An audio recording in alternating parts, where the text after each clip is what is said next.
আসসালামু আলাইকুম, চলে আসলাম নতুন আরেকটি ভিডিওতে। আজকের টপিকস, আমরা যারা ফেসবুকে কন্টেন্ট ক্রিয়েট করি বা ইউটিউবে কন্টেন্ট করি, যে যেখানে কন্টেন্ট ক্রিয়েট করি না কেন, আমাদের ইনকামটা আমাদের পকেট পর্যন্ত পৌঁছাতে আমাদের যে রিটার্ন জমা দিতে হয় বা আমাদের যে আয়কর রিটার্নটা জমা দিতে হয়, তার আগে আমাদেরকে একটা টিন সার্টিফিকেট খোলা লাগে। এই টিন সার্টিফিকেটটা খোলার পর আমরা প্রত্যেকে জানি এই টিন সার্টিফিকেটে একটা আয়কর রিটার্ন জমা দিতে হয়। যাদের প্রতি বছর 3 লাখ টাকার উপরে বার্ষিক আয় আছে তারা সরকারকে কর দিতে হবে, এবং যাদের 3 লাখ টাকার নিচে আয় আছে তারা জিরো রিটার্ন সাবমিট করতে হবে। বিশেষ করে যারা ফেসবুকে কন্টেন্ট তৈরি করেন তারা মনিটাইজেশনের জন্য আবেদন করতে গিয়েই এই টিন সার্টিফিকেটটা লাগে। তাই যারা টিন সার্টিফিকেটটা তৈরি করে ফেলেছেন তারা প্রতি বছর, যদি ইনকাম নাও হয় তাহলে প্রতি বছর জিরো রিটার্ন সাবমিট করা লাগে। অনেকেই জিরো রিটার্ন সাবমিট করার পরে অনেকেই টেনশনে থাকেন যে আমার জিরো রিটার্ন সাবমিটটা সাকসেসফুল হয়েছে কিনা। এই বিষয়টা তারা অনেকেই চেক করতে যান না। আজকের এই এপিসোডে দেখাবো কিভাবে আপনার জিরো রিটার্ন সাবমিট সফলভাবে হয়েছে কিনা সেই বিষয়টা আপনারা নিজেই ঘরে বসে আপনার হাতে থাকা মোবাইল ফোনটি দিয়ে আপনি চেক করতে পারবেন। আর এই জন্য আমাদেরকে শুধুমাত্র মোবাইল ফোনটি ব্যবহার করতে হবে। তাই আমাদেরকে চলে যেতে হবে মোবাইল স্ক্রিনে। সঙ্গে থাকুন, আমরা চলে যাচ্ছি আমাদের মোবাইল স্ক্রিনে। চলে আসলাম আমাদের মোবাইল স্ক্রিনে।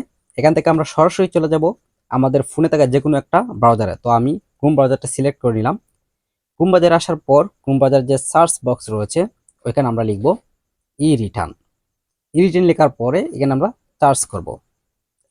সার্চ করার পরে একটু ওয়েট করতে হইব।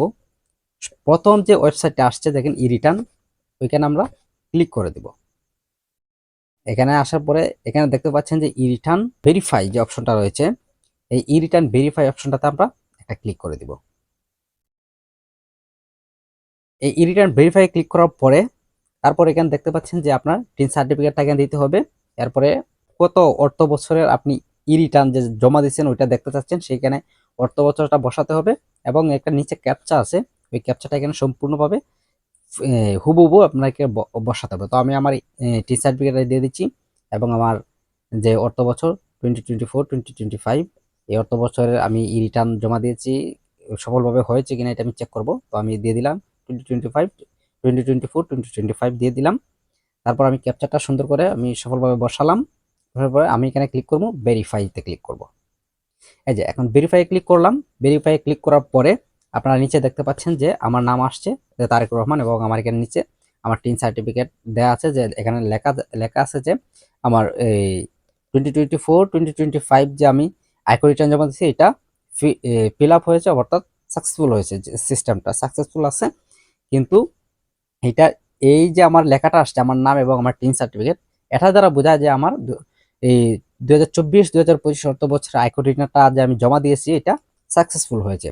আপনাদের যদি এই রকম কোনো লেখা না আসে, এখানে ক্লিক করার পরে ভেরিফাই ক্লিক করার পরে এরকম যদি কোনো লেখা না আসে তাহলে আপনি বুঝবেন যে আপনার আয়কর রিটার্নটা সফলভাবে জমা হয়নি। আর যদি এরকম কোনো লেখা আসে তাহলে বুঝবেন যে আপনার আয়কর রিটার্নটা সফলভাবে জমা হয়েছে। তো এই ছিল আজকের ভিডিও। যদি ভিডিওটা ভালো লাগে লাইক, একটা কমেন্টস এবং ভিডিওটা শেয়ার করবেন। ধন্যবাদ সবাইকে, ভালো থাকুন, সুস্থ থাকুন, দেখা হবে পরবর্তী কোনো ভিডিওতে।